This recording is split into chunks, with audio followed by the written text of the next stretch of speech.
कहानी की शुरुआत होती है न्यूयॉर्क सिटी से, जहां हम मिलते हैं डॉक्टर स्टीफन स्ट्रेंज से। एक ऐसा इंसान जो अपने काम में जीनियस है, लेकिन अपने घमंड में अंधा। उसके लिए लोग नहीं, सिर्फ उसका नाम, उसकी पहचान और उसका करियर मायने रखता है। एक रात वो अपनी लग्जरी कार में लेक्चर देने जा रहा होता है। रास्ते में अपने असिस्टेंट से बात करते करते उसका ध्यान हटता है और तभी एक खतरनाक एक्सीडेंट। सब कुछ खत्म, लेकिन स्ट्रेंज जिंदा बच जाता है, मगर उसकी जिंदगी नहीं। जब वो होश में आता है तो उसके हाथों में धंसे हुए स्टील के पिन देखकर उसकी सांसें रुक जाती है। क्रिस्टीन पैल्मर, जो सच में उसकी परवाह करती है, उसे सच्चाई बताती है। उसके हाथों की नसें और मसल्स बुरी तरह टूट चुके हैं और अब वो कभी पहले जैसा नहीं हो सकता। स्ट्रेंज टूट जाता है, फिर भी हार नहीं मानता। वो हर इलाज करता है, हर डॉक्टर से लड़ता है, पैसे की परवाह किए बिना एक्सपेरिमेंटल सर्जरी तक करा लेता है। लेकिन एक सर्जन के लिए सबसे जरूरी चीज स्टेडी हैंड्स, वो कभी वापस नहीं आते। उसके हाथ कांपते रहते हैं और इसके साथ ही उसका घमंड भी बिखरने लगता है। क्रिस्टीन उसे समझाने की कोशिश करती है कि वो इस जुनून को छोड़ दे, लेकिन स्ट्रेंज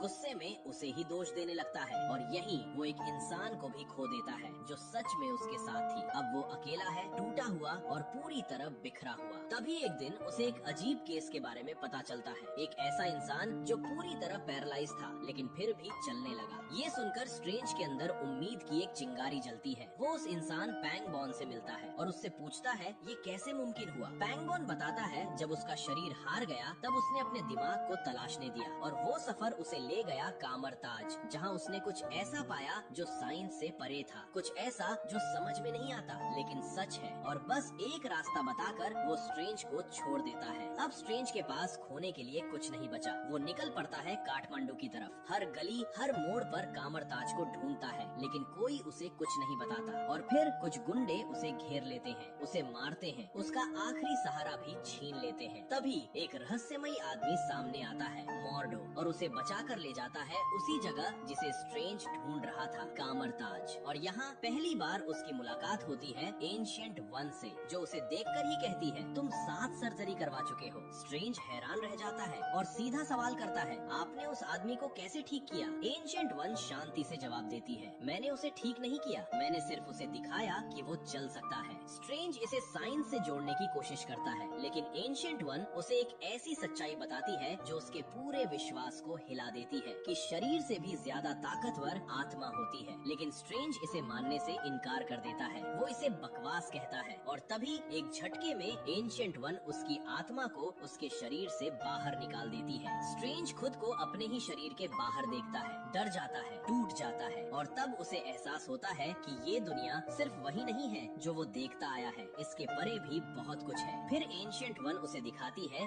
मल्टीवर्स, अनगिनत दुनियाएं, कुछ खूबसूरत, कुछ डरावनी। और उसी पल स्ट्रेंज की सोच, उसकी रियलिटी, सब कुछ चकनाचूर हो जाता है। वापस अपने शरीर में आने के बाद अब उसके पास सिर्फ एक ही रास्ता है। वो झुक जाता है और कहता है मुझे सिखाइए, लेकिन एंशिएंट वन मना कर देती है और उसे बाहर निकाल देती है। लेकिन इस बार स्ट्रेंज हार नहीं मानता। वो घंटों दरवाजे पर खड़ा रहता है, ठंड में, भूखा, टूटा हुआ, लेकिन अडिग। मॉर्डो ये सब देखता है और एंशिएंट वन से कहता है उसमें कुछ खास है, लेकिन एंशिएंट वन का जवाब और भी गहरा होता है, उसमें घमंड है, वही अंधेरा जो मैंने पहले भी देखा है। मॉर्डो कहता है लेकिन आपने मुझे रास्ता दिखाया था। और तब एंशिएंट वन एक सच्चाई बताती है हम अपने अंदर के अंधेरे को हराते नहीं, हम उससे ऊपर उठते हैं। जब मॉर्डो एंशिएंट वन को याद दिलाता है कि काइसेलियस के पास अभी भी वो चुराए हुए पन्ने हैं और अगर उसने उन्हें समझ लिया तो सब कुछ खत्म हो सकता है, भविष्य अनिश्चित है और शायद स्ट्रेंज जैसा कोई ही उन्हें रोक पाए, ये सुनकर एंशिएंट वन आखिरकार मान जाती है और स्ट्रेंज को वापस कमरताज के अंदर बुला लिया जाता है। उसे एक कमरा दिया जाता है और कहा जाता है कि अब उसे खुद को तैयार करना होगा।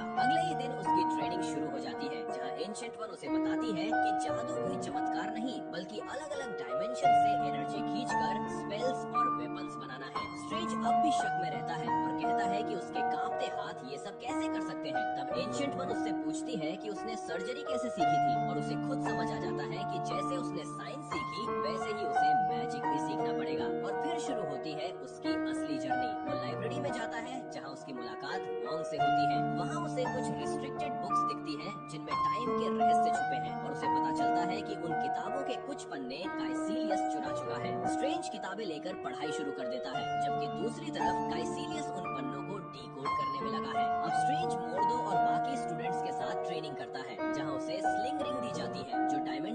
बीच पोर्टल खोलने का जरिया है। लेकिन बार बार कोशिश करने के बाद भी स्ट्रेंज फेल होता है, क्योंकि अंदर से वो अब भी मानता है कि उसके हाथ बेकार है। तभी एंशिएंट वन उसे माउंट एवरेस्ट पर छोड़ देती है, जहाँ ठंड में मरने से पहले उसे खुद को साबित करना होता है। डर और ईगो छोड़ते ही आखिरकार वो पोर्टल खोल देता है और वापस कमरताज पहुंच जाता है। अब स्ट्रेंज रुकने वाला नहीं है। वो चोरी छुपे किताबें लेकर रात में अपनी एस्ट्रल फॉर्म को बॉडी से अलग करके पढ़ाई करता है और तेजी से मैजिक सीखने लगता है। उसकी स्पीड देखकर एंशिएंट वन भी हैरान रह जाती है और उसे मिरर डायमेंशन में प्रैक्टिस करवाती है, जहाँ वो बिना असली दुनिया को नुकसान पहुंचाए सीख सकता है। मोर्दो उसे कॉम्बैट सिखाता है और धीरे धीरे स्ट्रेंज समझने लगता है कि ये सिर्फ जादू नहीं बल्कि एक जिम्मेदारी है। जब वो काइसीलियस के बारे में पूछता है तो उसे पता चलता है कि वो भी कभी कमरताज का ही स्टूडेंट था, लेकिन अपने घमंड और लालच में अंधेरे में चला गया। उसी रात स्ट्रेंज लाइब्रेरी में और गहराई तक जाता है और आई ऑफ अगामोटो को एक्टिवेट कर देता है। अब वो टाइम को आगे पीछे घुमाने लगता है और उसी के जरिए वो उन मिसिंग पेजेस को भी देख लेता है। लेकिन तभी वोंग और मोर्दो उसे पकड़ लेते हैं और तुरंत रोक देते हैं, क्योंकि टाइम के साथ छेड़छाड़ करना बेहद खतरनाक है। स्ट्रेंज अपनी क्यूरियोसिटी का बहाना देता है, लेकिन उसे चेतावनी मिलती है कि ये उसे हमेशा के लिए फंसा सकता था। मोर्दो उसकी काबिलियत देखकर हैरान रह जाता है और मान लेता है कि स्ट्रेंज मिस्टिक आर्ट्स के लिए बना है। लेकिन स्ट्रेंज अब भी अपने हाथों को लेकर परेशान है और जवाब मांगता है। तब वोंग उसे सच बताता है कि उनका काम दुनिया को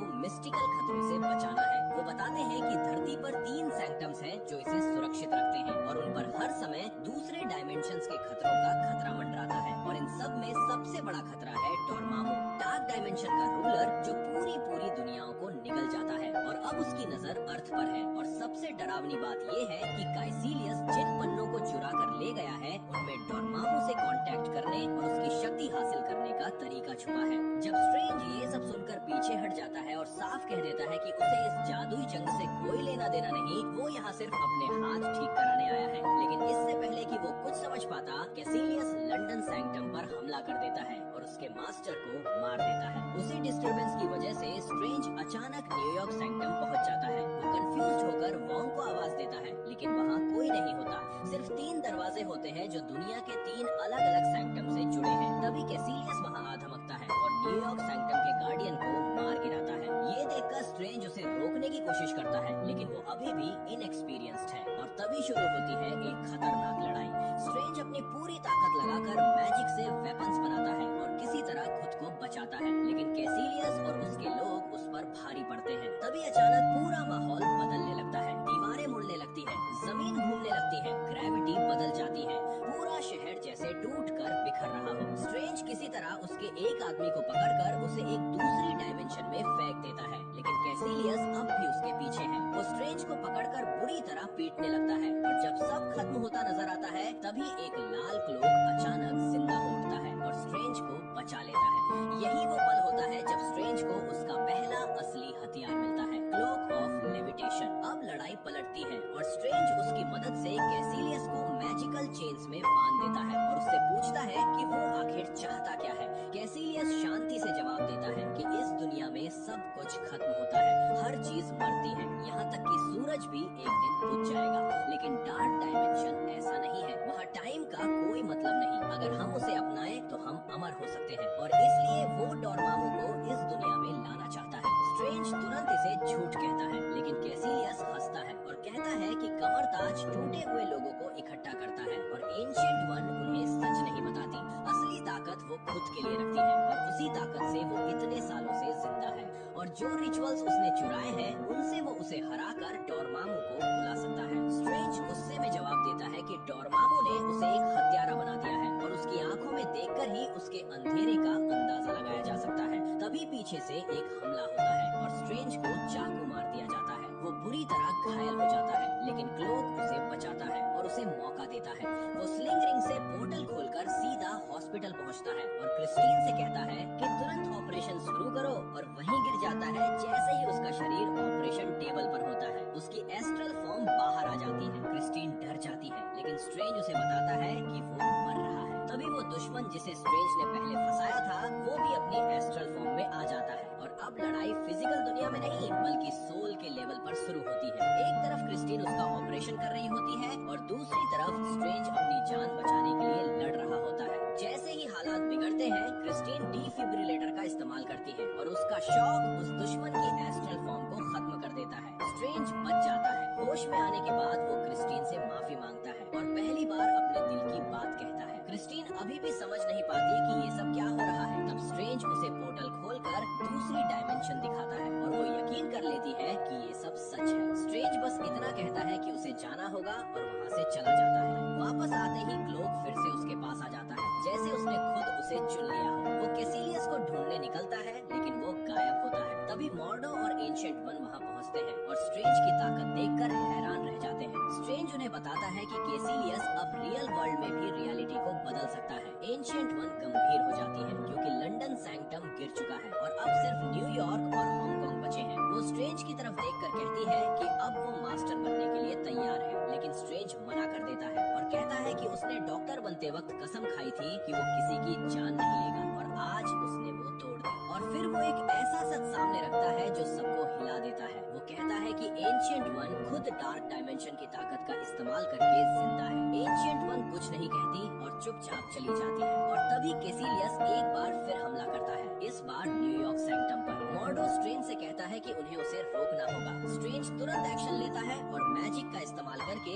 कैसिलियस और उसके लोगों को मिरर डायमेंशन में कैद कर देता है। लेकिन ये उसकी सबसे बड़ी गलती साबित होती है क्योंकि उस डायमेंशन में कैसिलियस और भी खतरनाक हो जाता है। अब वो असली दुनिया को नुकसान नहीं पहुंचा सकता, लेकिन उन्हें खत्म जरूर कर सकता है। जब मिरर डायमेंशन एक बार फिर टूटने लगता है, पूरा माहौल कैसिलियस के कंट्रोल में मुड़ता, बिखरता और बदलता रहता है। स्ट्रेंज और मॉर्डो भागने की कोशिश करते हैं, यहाँ तक कि वो स्लिंग रिंग चुराकर पोर्टल खोलने की कोशिश करते हैं, लेकिन हर बार रास्ता बदल जाता है और वो उसी जाल में फंस जाते हैं। आखिरकार कैसिलियस स्ट्रेंज को पकड़ लेता है और उसे खत्म करने ही वाला होता है, तभी अचानक एंशिएंट वन आ जाती है। वो पूरे डायमेंशन को रीशेप कर देती है और लड़ाई को स्टेबलाइज कर देती है। लेकिन अब सच छुपा नहीं रहता। मॉर्डो भी देख लेता है कि वो डार्क डायमेंशन की ताकत इस्तेमाल कर रही है। एंशिएंट वन कैसिलियस का सामना करती है और उसे समझाने की कोशिश करती है कि डोरमामू उसे धोखा दे रहा है। उसकी अमरता कोई वरदान नहीं बल्कि एक श्राप है। लेकिन कैसिलियस नहीं मानता और पूरी ताकत से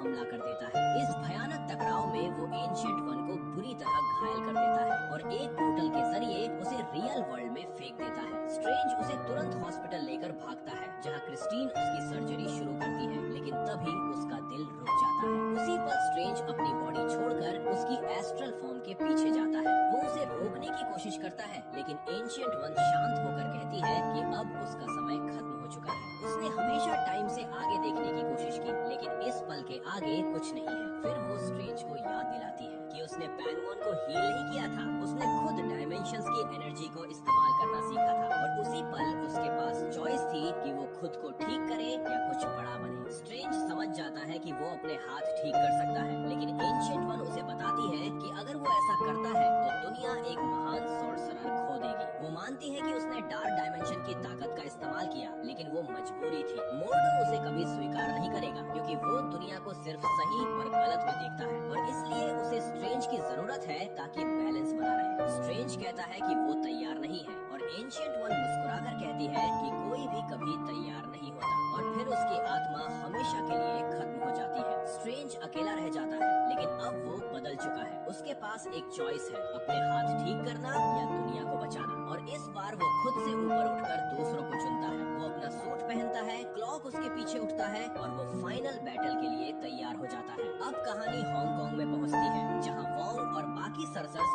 आखिरी सैंक्टम को बचाने के लिए खड़े हैं, क्योंकि कैसिलियस पहले ही 2 सैंक्टम्स को खत्म कर चुका है। तभी कैसिलियस हमला करता है और पूरी ताकत से शहर को तबाह करना शुरू कर देता है। दूसरी तरफ स्ट्रेंज मोर्डो के पास जाता है, लेकिन मोर्डो टूट चुका है क्योंकि एंशिएंट वन का सच उसके भरोसे को तोड़ चुका है। स्ट्रेंज उसे समझाता है कि शायद उसने जो किया वो सही समझकर किया, लेकिन अभी सबसे जरूरी है कैसिलियस को रोकना। थोड़ी देर बाद मोर्डो मान जाता है और दोनों पोर्टल खोलकर हांगकांग पहुंचते हैं, लेकिन वहां पहुंचते ही उन्हें समझ आ जाता है कि वो देर कर चुके हैं। सैंक्टम गिर चुका है, शहर तबाह हो रहा है और डोरमामू धीरे धीरे अर्थ में प्रवेश कर रहा है। सब खत्म होता नजर आता है, लेकिन स्ट्रेंज हार मानने से इनकार करता है। वो आई ऑफ अगमोटो एक्टिवेट करता है और टाइम को उल्टा घुमाना शुरू कर देता है। टूटी हुई इमारतें वापस बनती हैं, मरे हुए लोग वापस जिंदा होते हैं, यहाँ तक कि वोंग भी वापस आ जाता है। लेकिन कैसिलियस इस बदलाव को देख लेता है और फिर से हमला करता है। स्ट्रेंज और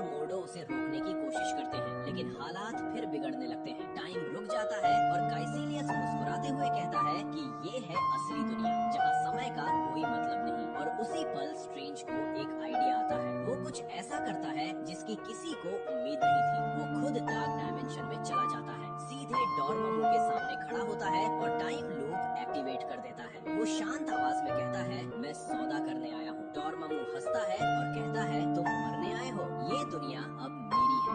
जब डॉर्मामू बिना एक सेकंड गवाए स्ट्रेंज को मार देता है, लेकिन अगले ही पल सब कुछ रीसेट हो जाता है और स्ट्रेंज फिर से उसके सामने खड़ा होता है, शांत आवाज में कहता है, मैं सौदा करने आया हूँ। डॉर्मामू फिर उसे मार देता है और फिर वही स्ट्रेंज वापस बार बार हर बार मरकर लौटता हुआ। अब डॉर्मामू समझ नहीं पाता कि ये क्या हो रहा है। गुस्सा बढ़ता जाता है, लेकिन स्ट्रेंज नहीं रुकता।